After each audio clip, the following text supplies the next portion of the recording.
2017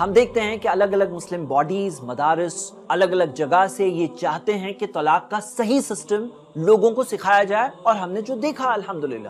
یہ اختلاف کے تعلق سے آخر میں حقیقی بات کیا ہے؟ صحیح مسلم میں حدیث ہے، عبداللہ ابن عباس رضی اللہ عنہما بیان کرتے ہیں، کانت طلاق علی عہد رسول اللہ صلی اللہ علیہ وسلم، طلاق اللہ کے رسول صلی اللہ علیہ وسلم کے زمانے میں، وَأَبِي بَكْرٍ وَسَنَتَيْنِ مِنْ خِلَافَةِ عمر، ابو بکر رضی اللہ عنہ کے زمانے میں اور عمر رضی اللہ عنہ کی خلافت کے 2 سالوں میں، طلاق الثلاث واحدہ، 3 طلاق ایک ہوا کرتے تھے۔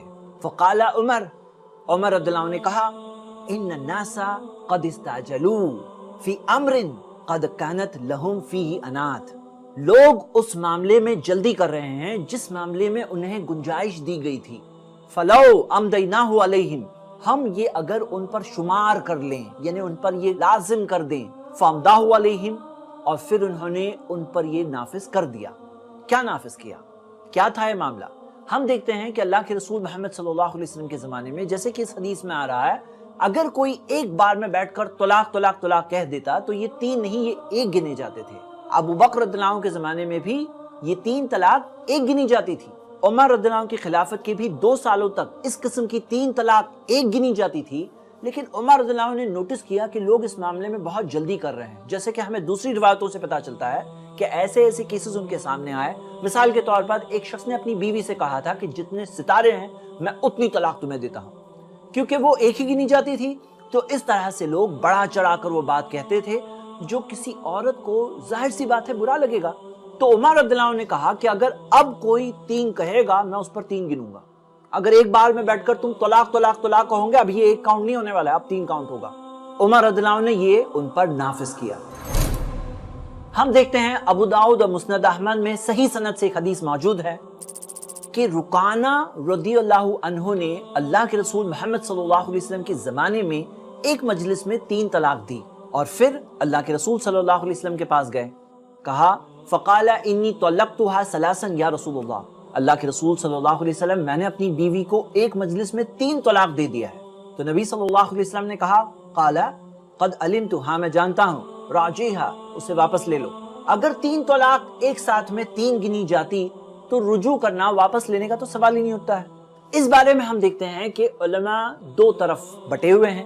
بعض علماء کا کہنا ہے کہ عمر رضی اللہ عنہ کیونکہ خلفائے راشدین میں سے ہے، اور انہوں نے جب یہ چیز لائی تو یہ سارے لوگوں پر، سارے زمانوں پر یہ چیز لازم ہو جاتی ہے۔ دوسری طرف وہ علماء ہیں جو کہتے ہیں کہ عمر رضی اللہ عنہ نے یہ اس زمانے کے اندر ایک تعزیلی سزا، ڈسکریشنری سزا، اسلام نے اجازت دی ہے کہ خلیفہ اپنے زمانے کے اندر کوئی پرابلم اگر نوٹس کرتا ہے تو وہ پرابلم کو سالو کرنے کے لیے ایک ٹائم بینگ ایک سزا لا سکتا ہے وقتی طور پر۔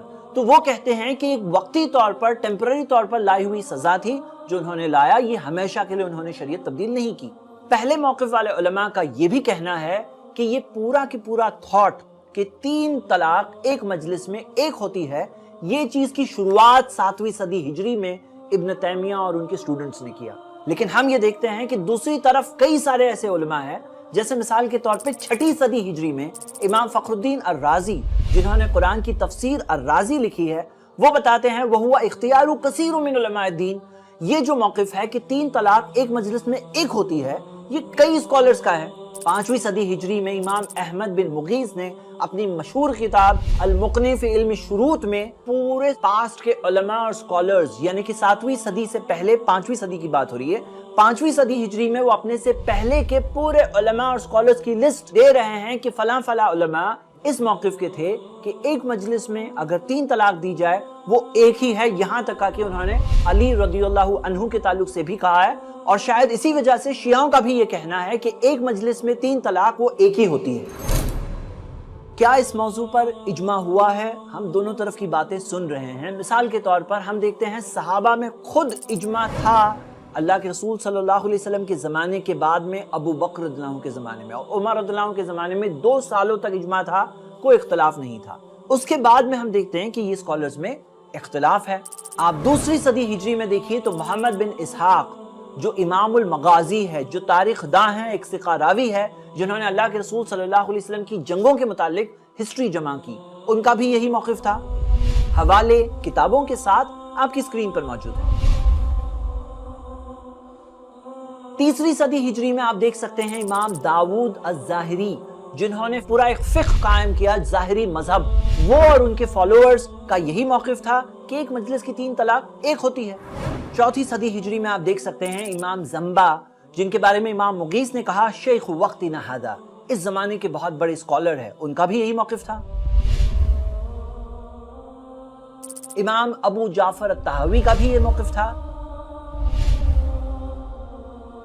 5ویں صدی میں امام احمد بن مغیث کے بارے میں تو ہم دیکھ ہی چکے ہیں۔ امام محمد ابن قاضی ایاز نے بھی ان کا یہ موقف ذکر کیا ہے۔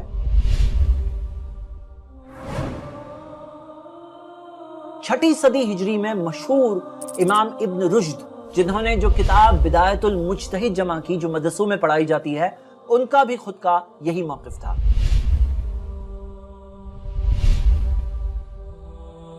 اور امام فخر الدین الرازی کا بھی یہی موقف تھا جو ہم دیکھ چکے ہیں۔ 7ویں صدی ہجری میں امام محمد بن قاسم، جن کے بارے میں امام الذہبی نے کہا ہے تذکرۃ الحفاظ میں کہ اپنے زمانے کے امام اور مورخ تھے، ان کا بھی یہی موقف تھا۔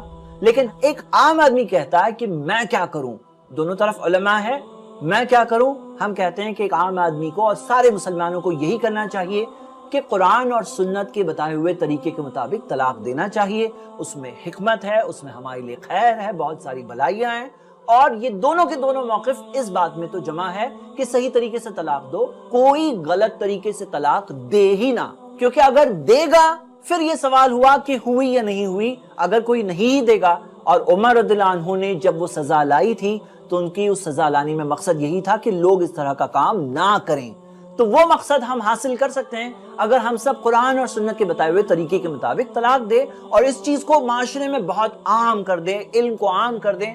اگر کوئی شوہر سوچتا ہے کہ اپنی بیوی کو طلاق دینا ہے، قرآن کے اندر سورہ طلاق میں، سورہ بقرہ میں، نبی صلی اللہ علیہ وسلم کی سنتوں میں جو طریقہ بتایا گیا ہے اس طریقے کے مطابق وہ دے۔ اب ہم آتے ہیں ایک بہت اہم سوال پر۔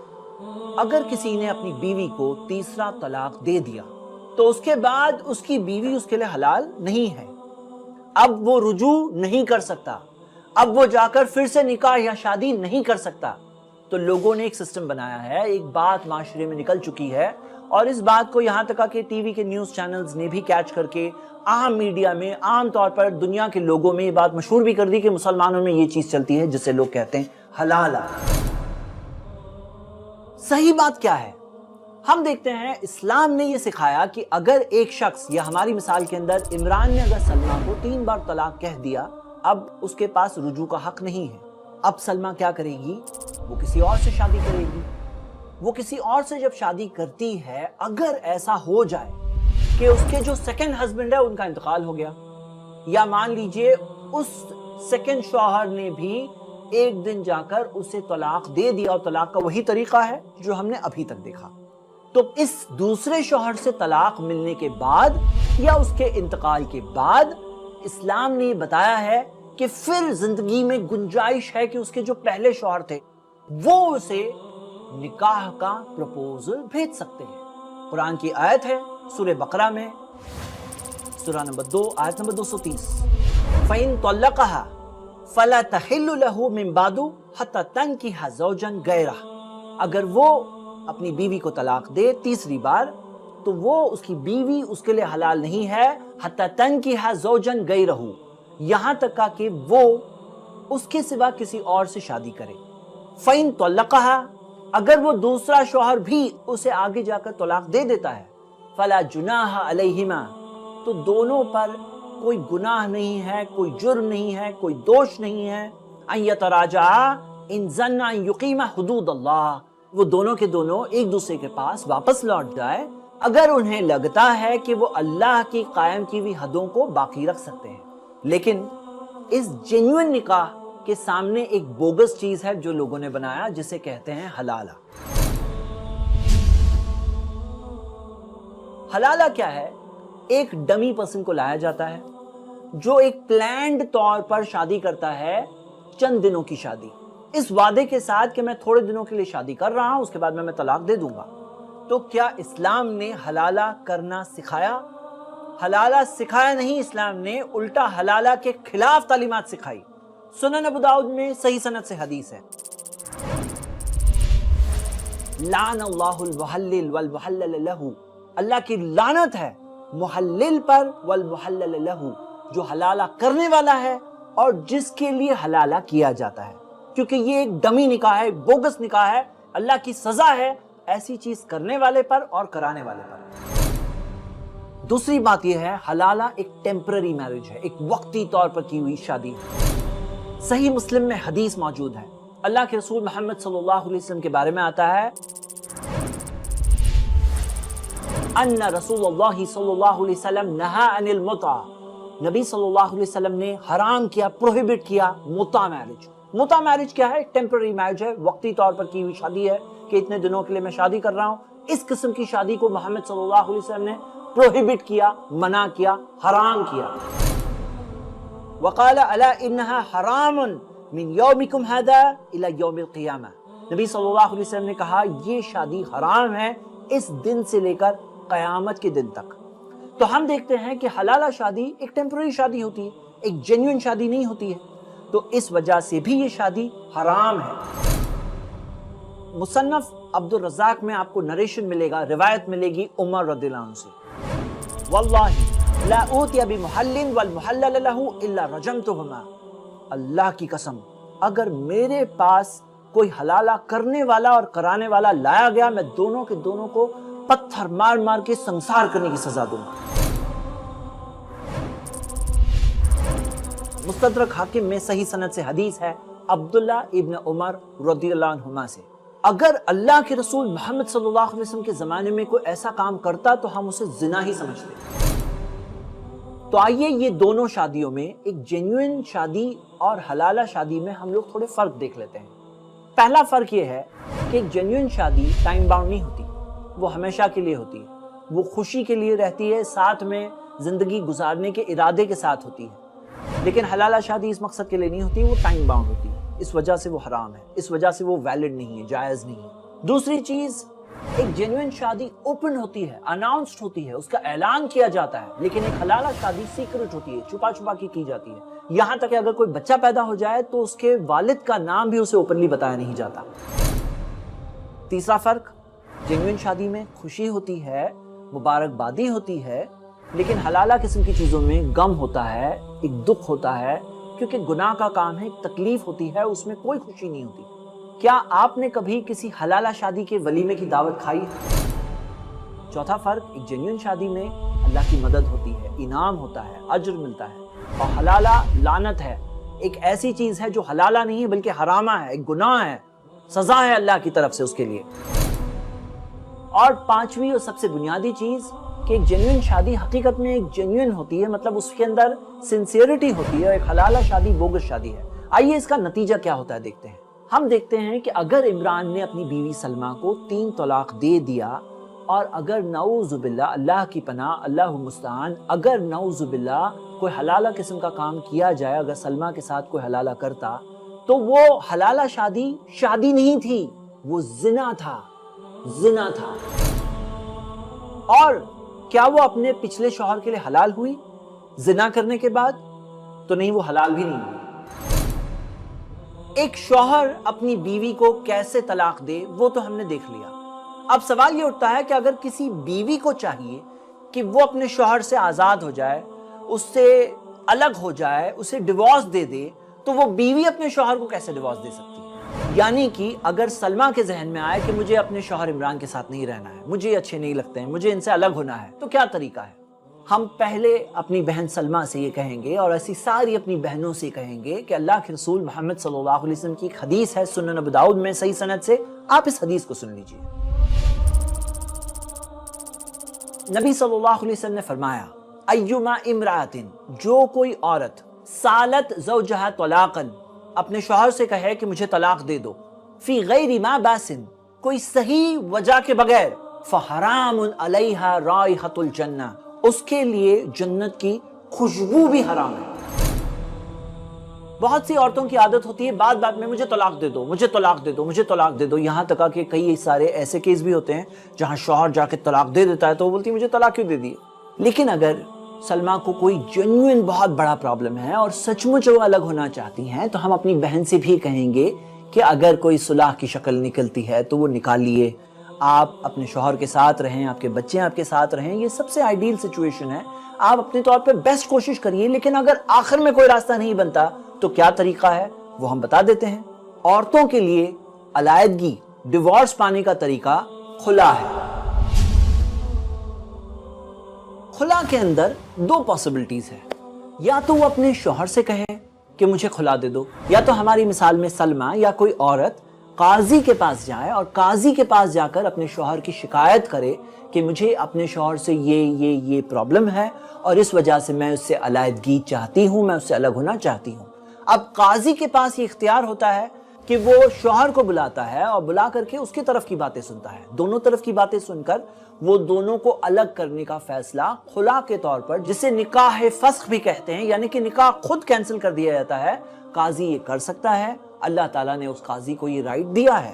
کیا شوہر خود بھی خلا کر سکتا ہے؟ تو ہم دیکھتے ہیں صحیح بخاری میں عمر رضی اللہ عنہ سے تعلیقاً ایک روایت ملتی ہے کہ عمر رضی اللہ عنہ قاضی کے بغیر بھی شوہر خود ہی خلا دے دے اسے جائز سمجھتے تھے۔ اگر مان لیجئے شوہر آنے تیار نہیں ہے تو وہ قاضی شوہر کو بلانے کی کوشش کرے گا، ہو سکتا ہے اسے نوٹسز بھیجے گا، لیٹرز بھیجے گا۔ اگر کافی کوششوں کے بعد بھی شوہر نہ آئے تو وہ قاضی خود بھی فیصلہ کر سکتا ہے۔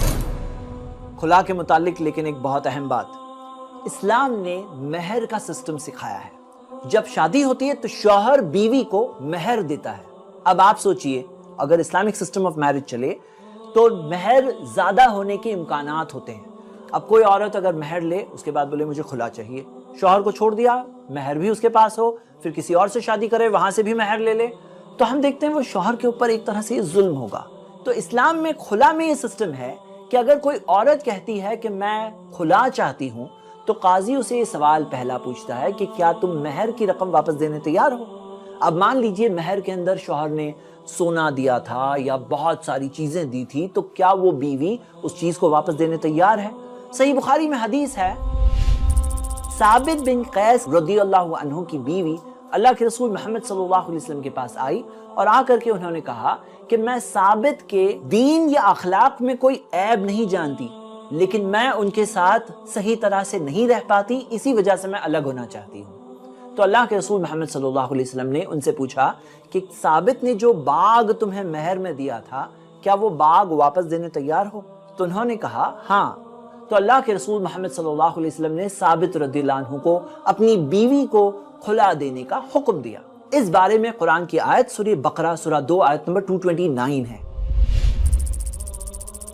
فَإِنْ خِفْتُمْ أَلَّا يُقِيمَ حُدُودَ اللَّهِ فَلَا جُنَاحَ عَلَيْهِمَا فِيمَا افْتَدَتْ بِهِ، اگر تمہیں ڈر ہے کہ یہ دونوں اللہ کی حدیں قائم نہیں کر پائیں گے تو کوئی گناہ نہیں ہے کہ وہ عورت اپنی رہائی پانے کے لیے کچھ دے دے۔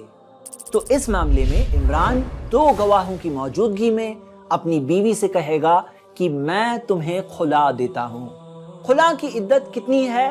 خلا کی عدت 1 حیض آنے تک ہے۔ کیا خلا کے بعد دونوں ساتھ میں رہیں گے؟ تو نہیں، خلا کے بعد دونوں ساتھ میں نہیں رہتے ہیں۔ کیا خلا کے بعد رجوع ہے؟ کیا عمران اگر خلا دینے کے بعد چاہتا ہے کہ اپنی بیوی کو واپس لے لے تو کیا لے سکتا ہے؟ ہم دیکھتے ہیں خلا ایک ایسا تیر ہے جو نکل گیا تو واپس نہیں آتا، یعنی کہ خلا اگر ہو گیا اس کے بعد رجوع نہیں ہوتا۔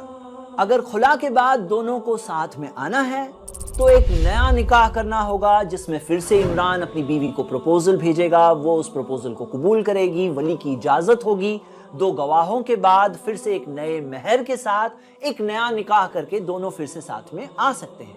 آئیے کوئکلی دیکھ لیتے ہیں طلاق اور خلا میں کیا فرق ہے۔ طلاق میں رجوع یعنی بیوی کو واپس لینے کا امکان ہے، پاسبلٹی ہے، 3 مہینے کا وقت ہے اگر پہلا یا دوسرا طلاق ہے تو۔ خلا میں کوئی رجوع نہیں ہے۔ طلاق حیض کے وقت پر نہیں دیا جا سکتا، خلا کسی بھی وقت دیا جا سکتا ہے۔ طلاق دینے والا شوہر ہے، خلا میں شروعات بیوی کی طرف سے ہوتی ہے، شوہر یا تو اس کی بات کو مان لے یا قاضی کے ذریعے خلا نافذ کیا جائے۔